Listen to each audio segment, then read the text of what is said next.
ఈ వీడియో చాలా స్పెషల్, ఎందుకంటే చాలా మందికి ఇష్టమైన పానీపూరి టోటల్ ప్రాసెస్ని చూసేద్దాం. చాలా మంది ఇంట్లో పానీపూరి ప్రిపేర్ చేస్తుంటారు, కర్రీ చేస్తుంటారు, పానీ చేస్తుంటారు. ఈ పూరి చేయడం చాలా పెద్ద ప్రాసెస్ అని బయట రెడీమేడ్గా దొరికే పానీపూరి చిప్స్ తెచ్చి ఫ్రై చేస్తూ ఉంటారు. ఈ పూరితో పోల్చుకుంటే చిప్స్ పానీపూరి అంత టేస్ట్గా అనిపించవు. చాలా సింపుల్ ప్రాసెస్లో టోటల్ పానీపూరిని చాలా ఈజీగా చేసేద్దాం. వచ్చేయండి. ముందుగా ఒక గిన్నె తీసుకుని 1 కప్పు బొంబాయి రవ్వ వేసుకోవాలి.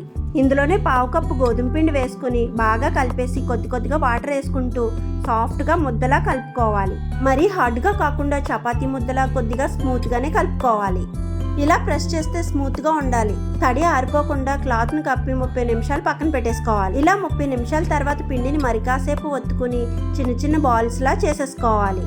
పిండి ఏమైనా అంటుకున్నట్టు అనిపిస్తే ఆయిల్ కానీ పొడిపిండి కానీ చల్లుకుని మూత పెట్టేసి పక్కన పెట్టేసుకుందాం. చపాతీ కర్రకి ఆయిల్ రాసుకుని చిన్న పూరీల్లా ఒత్తుకోవాలి. వీలైనంత పలుచగా ఈ పూరీల్ని ఒత్తుకోవాలి.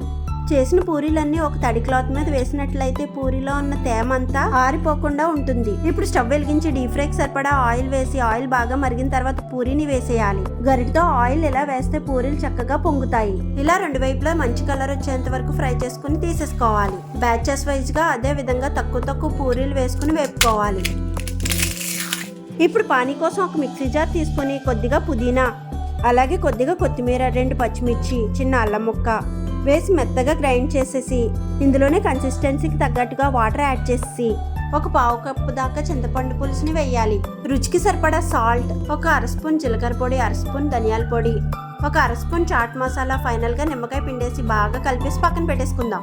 ఇప్పుడు చాట్ కోసం ఒక కుక్కర్ తీసుకుని 1/2 కప్పు నానబెట్టుకున్న బఠానీ, 2 బంగాళదుంపలు వేసి 3 విజిల్స్ వచ్చే వరకు ఉడికించుకోవాలి. ఇలా ఉడికిన బఠానీని అలాగే బంగాళదుంపల్ని పూర్తిగా మ్యాష్ చేసేసి పక్కన పెట్టేసుకుందాం. ఇప్పుడు స్టవ్ వెలిగించి పెనం పెట్టేసి 1 స్పూన్ ఆయిల్ వేసి కొద్దిగా ఉల్లిపాయలు బాగా మగ్గిన తర్వాత అల్లం వెల్లుల్లి పేస్ట్ అలాగే టమాటా వేసి బాగా మగ్గించేసుకోవాలి. ఇందులోనే బఠానీ మిశ్రమం వేసి వాటర్ యాడ్ చేసి ఇప్పుడు కొద్దిగా కారం, ధనియాల పొడి, జీలకర్ర పొడి అలాగే రుచికి సరిపడా సాల్ట్ వేసేసి బాగా మిక్స్ చేసి 5-6 నిమిషాల పాటు ఉడికించుకుని ఫైనల్గా చాట్ మసాలా అలాగే కొత్తిమీర జల్లుకుని పక్కన పెట్టేసుకుందాం. ఇది హోమ్ మేడ్ టొమాటో సాస్. కింద నా లింక్ ఇస్తున్నాను, ఒకసారి వెళ్ళి చెక్ చేయండి. పానీలోకి చిన్న పూస కానీ మిక్చర్ కానీ యాడ్ చేసుకుంటే చాలా బాగుంటుంది. ఉల్లిపాయ, కొత్తిమీరని చిన్న ముక్కలుగా కట్ చేసుకుని వేసుకోవాలి. అంతేనండి, పానీ, పూరి అలాగే కర్రీ కూడా రెడీ అయిపోయింది. ఇప్పుడు ఒక పూరిని తీసుకుని మధ్యలోకి ఇలా ప్రెస్ చేసి కొద్దిగా ఆనియన్స్ వేసి 1 స్పూన్ కర్రీ వేసుకుని ఈ కర్రీ పానీపూరిలోకి కాకుండా చాట్లా చేసుకుని తిన్నా చాలా బాగుంటుంది. ఇందులోనే కొద్దిగా సాస్ అలాగే పానీలో ముంచుకొని నోట్లో వేసుకుంటే చాలా బాగుంటుంది. Thank you for watching.